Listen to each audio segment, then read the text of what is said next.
ঈদ উল ফিতরে ঘরমুখ যাত্রীদের নিরাপদ, স্বাচ্ছন্দ্যময় ও নির্বিঘ্ন নৌযাত্রা নিশ্চিত করতে বাংলাদেশ অভ্যন্তরীণ নৌ পরিবহন কর্তৃপক্ষ বিশেষ উদ্যোগ নিয়েছে।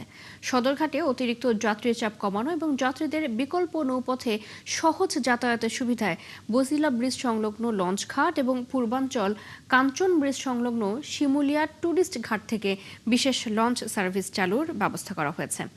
এই মুহূর্তে সদরঘাটে আছেন আমাদের সহকর্মী মাইনুল মারুফ, যুক্ত হচ্ছে তার সাথে। মাইনুল, লঞ্চ যাত্রীদের ভিড় কেমন দেখছেন এখন?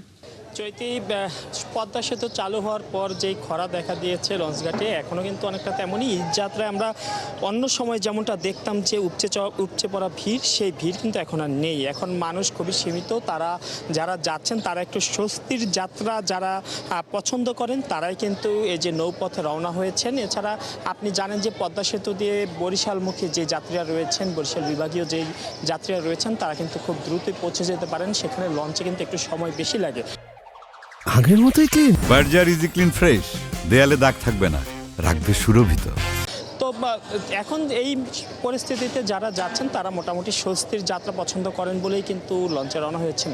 এবং আমরা যেমনটা ভিড় দেখে অবস্থ, সেই ভিড়ও কিন্তু নেই। সদরঘাটে খুবই সীমিত সংখ্যক মানুষ আসছেন এখন পর্যন্ত। হয়তো আরও কিছুক্ষণ পর হয়তো আস্তে আস্তে মানুষ বাড়তে পারে, তবে এখন পর্যন্ত কিন্তু সেই ভিড় কিন্তু আমরা লক্ষ্য করছি না। তবে যাত্রীদের সেবার যাতে কোনোভাবে বিঘ্নিত না হয় সেই লক্ষ্যে কিন্তু বিআইডব্লিউটি এবং যে নৌ মন্ত্রণালয় রয়েছে তারা কিন্তু বেশ কয়েকটি উদ্যোগ নিয়েছে। গতকাল মন্ত্রী এসেছিলেন সদরঘাটে, তিনি এখানে যাত্রী সেবার জন্য হুইল চেয়ার চালু করেছেন। তারপর যারা অনেক মালামাল নিয়ে এসেছেন তাদের জন্য ট্রলির ব্যবস্থা রয়েছে। এই সকল কিছু কিন্তু ফ্রিতে দেওয়া হচ্ছে এবং এর জন্য কিন্তু প্রশিক্ষিত কর্মচারীও কিন্তু এখানে নিয়োগ করা হয়েছে এবং তারা কিন্তু যাত্রীদের, আমরাও দেখেছি সকালে এসে, তারা কিন্তু যাত্রীদের যথেষ্ট হেল্প করছেন। যারা বেশি মালামাল নিয়ে আসছেন তাদেরকে ট্রলি দেওয়া হচ্ছে।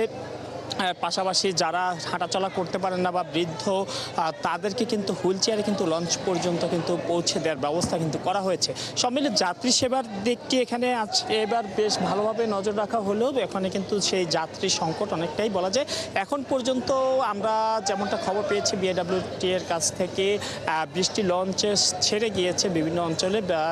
তবে আরও বেশ কয়েকটি, মানে 50টিরও অধিক লঞ্চ এখনও রেডি আছে বলে তারা জানিয়েছেন। এই লঞ্চগুলো কখন ছাড়বে, কীভাবে ছাড়বে, এটি নির্ভর করছে যাত্রীদের উপর। যাত্রী কেমন আসছে তার উপর নির্ভর করে কিন্তু এই লঞ্চগুলো কিন্তু একে একে কিন্তু এই যে সদরঘাট এলাকা এবং বছিলা, এছাড়া শিমুলিয়ার যেই ঘাট রয়েছে সেখান থেকে কিন্তু ছেড়ে আসবে। অর্থাৎ যাত্রী চাপের উপর নির্ভর করছে কয়টি লঞ্চ যাবে। এর বাইরে এখন পর্যন্ত 20টির বেশি লঞ্চ ছেড়ে গিয়েছে এবং আরও বেশ কয়েকটি লঞ্চে কিন্তু যাত্রীরা উঠতে শুরু করেছেন। সব মিলে বলা যায় যে এবারে নৌপথে যাত্রা যাতে স্বস্তিদায়ক হয় সেই লক্ষ্যে সরকার থেকে ব্যবস্থা নেওয়া হয়েছে। পাশাপাশি লঞ্চ মালিকরাও যথেষ্ট তৎপর রয়েছেন। তারা যাত্রীদের ভাড়া ছাড় দিচ্ছেন বলেও কেউ কেউ বলেছেন এবং যাত্রীরাও কিন্তু আমাদের সাথে বলেছেন যে তারা স্বস্তির যাত্রা এবং আনন্দের ঈদ একসাথে পরিবারের সাথে উদযাপন করার জন্যই কিন্তু এই যে রওনা হয়েছেন বাড়ির উদ্দেশ্যে। চৈতি। মাইনুল, ধন্যবাদ আপনাকে। নিশ্চয়ই পরবর্তীতে আবারও আপনার সাথে যুক্ত হব আমরা। সদরঘাট থেকে যুক্ত ছিলেন আমাদের সহকর্মী মাইনুল মারুফ, জানাচ্ছিলেন ঈদ যাত্রার খবর।